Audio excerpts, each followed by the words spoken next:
نہ کوئی غم کرو نہ خوف، خوشیاں مناؤ جنت کی جس کا تم سے وعدہ کیا گیا تھا۔ اللہ کی ربوبیت پر اطمینان جب انسان کو ہو جاتا، میرا رب اللہ ہے، ربی اللہ، انسان کے لیے نہ کوئی کھٹکا، نہ کوئی خطرہ، نہ کوئی خوف، نہ کوئی حزن۔ جو کچھ ہو رہا ہے کس کے اذن سے ہو رہا ہے؟ اللہ کے اذن سے۔ اللہ کے اذن کے بغیر پتہ تک نہیں ہلتا۔ یہ کوئی اندھا بہرا مادہ نہیں ہے جس سے مجھے کوئی خوف ہو۔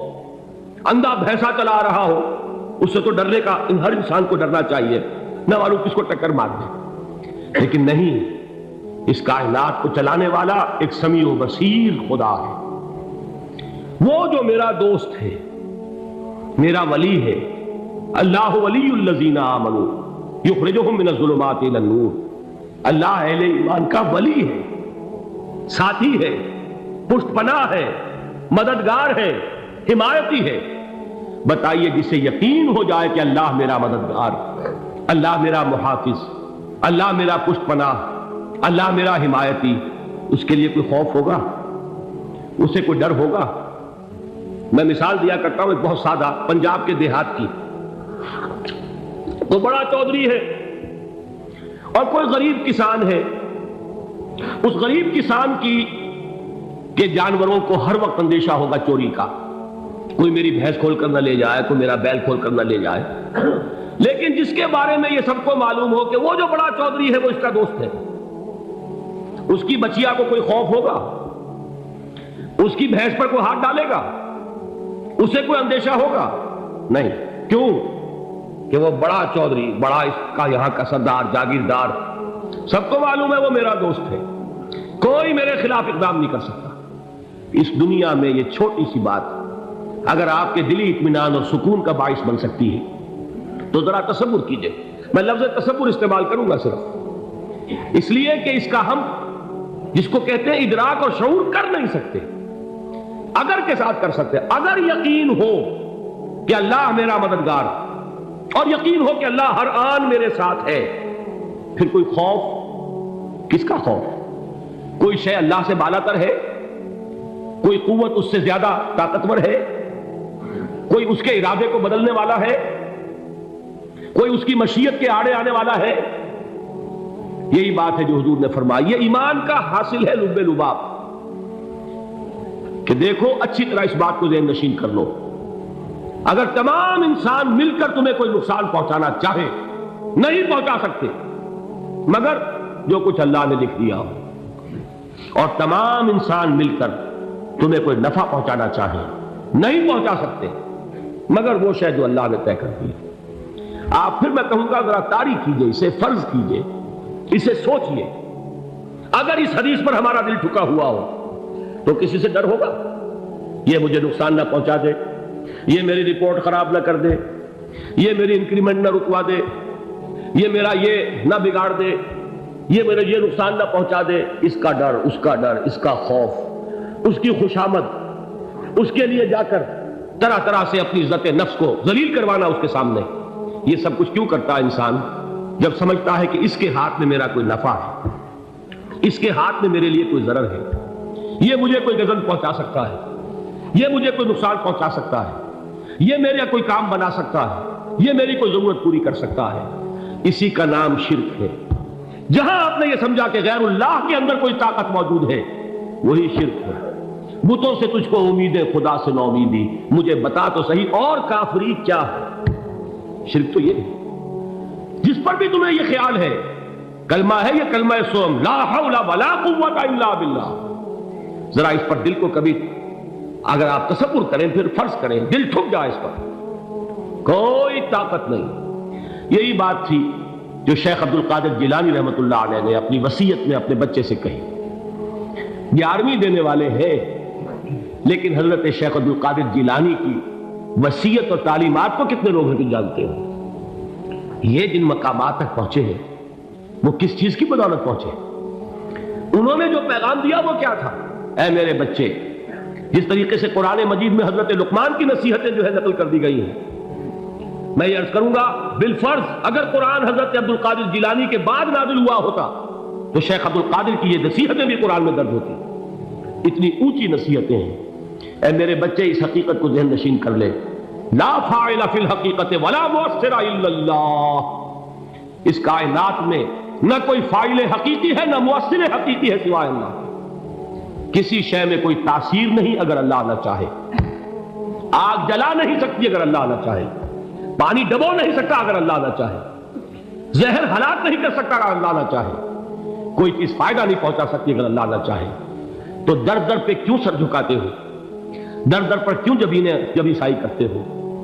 سب کے سامنے کیوں ہاتھ پھیلاتے ہو؟ ایک اللہ سے مانگو, ایک اللہ کے سامنے زمین پر اپنی جبین رکھو. لا فاعل فی الحقیقت ولا مؤثر الا اللہ. نظر آتا ہے ہمیں کہ پانی پیاس بجھا دیتا ہے. پیاس بجھانے کی صلاحیت پانی میں نہیں ہے, اللہ کے اذن سے. کھانا بھوک مٹا دیتا ہے. بھوک مٹانے کی صلاحیت کھانے میں نہیں ہے, اذن رب میں. دیکھیے یہی یقین تھا. حضرت موسیٰ علیہ السلام کا واقعہ یاد کیجئے. سامنے سمندر آ گیا, قوم دیکھتی ہے پیچھے کہ گرد و غبار کا طوفان. معلوم ہوا کہ فرعون اپنے لشکر سمیت آ گیا.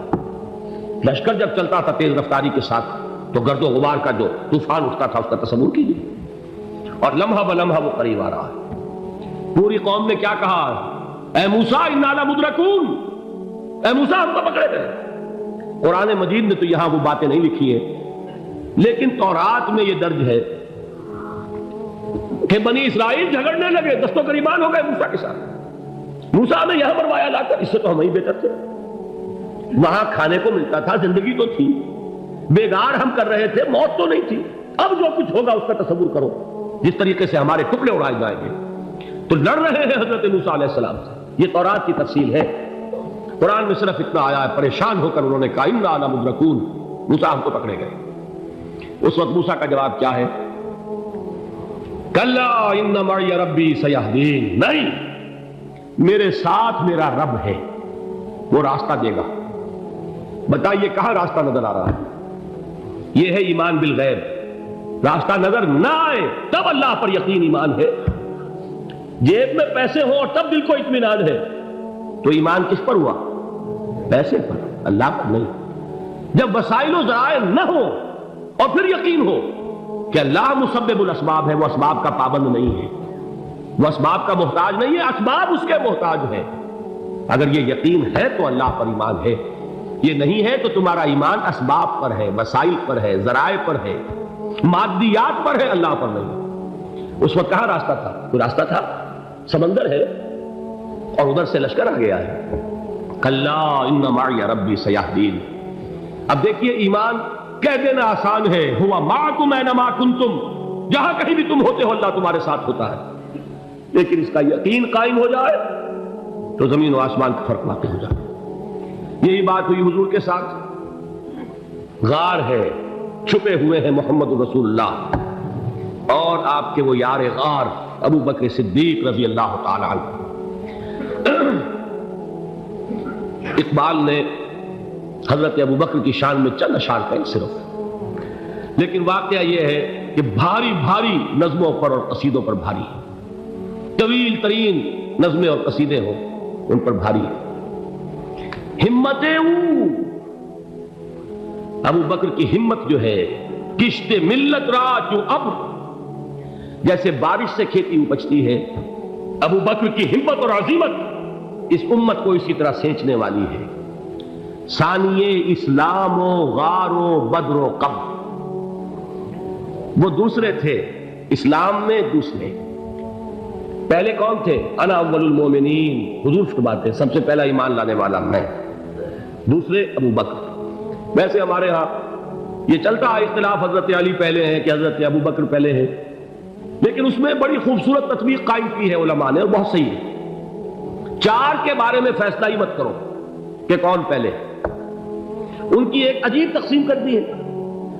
آزاد مردوں میں, بالغ مردوں میں سب سے پہلے ابو بکر, بچوں میں سب سے پہلے علی, خواتین میں سب سے پہلے خدیجہ, اور غلاموں میں سب سے پہلے زید بن حارثہ.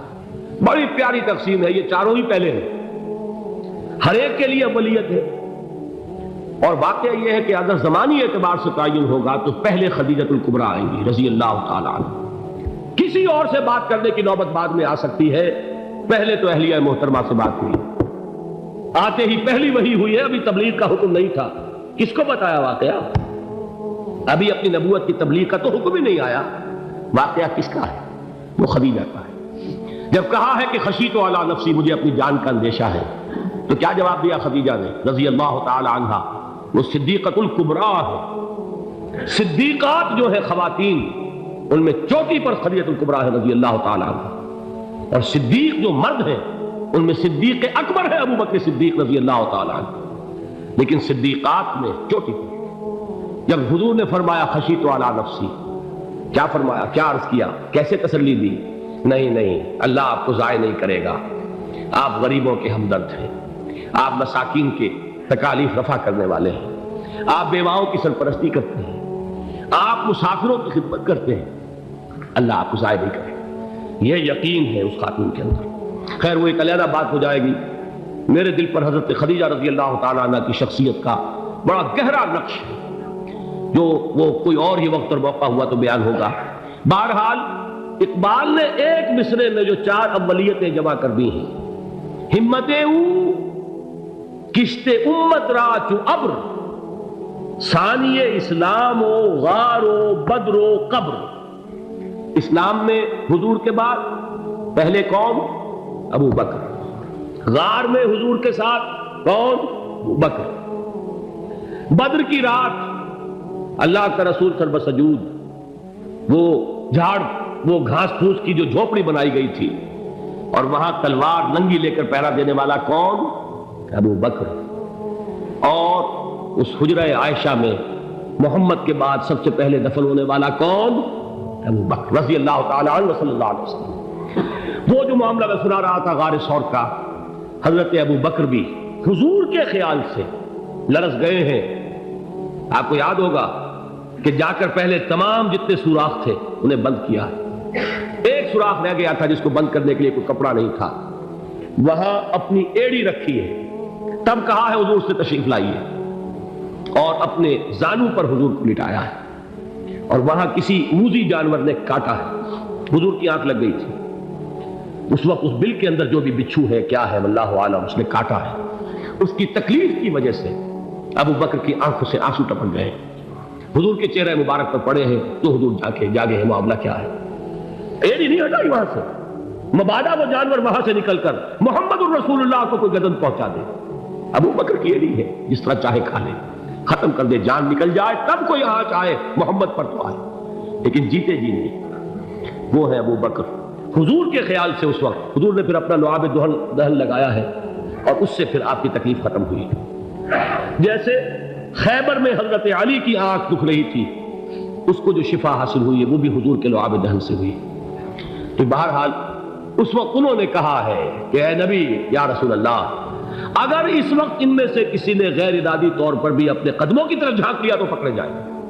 کیا جواب تھا اللہ کے رسول کا؟ لا تحزن ان اللہ معنا، اللہ ہمارے ساتھ ہے، کیوں گھبراتے ہو ابو بکر؟ یہ ہے ایمان باللہ، میرا مالک اللہ، میرا رازق اللہ، میرا محافظ اللہ، میرا مددگار اللہ، میرا پشت پناہ اللہ، میرا دوست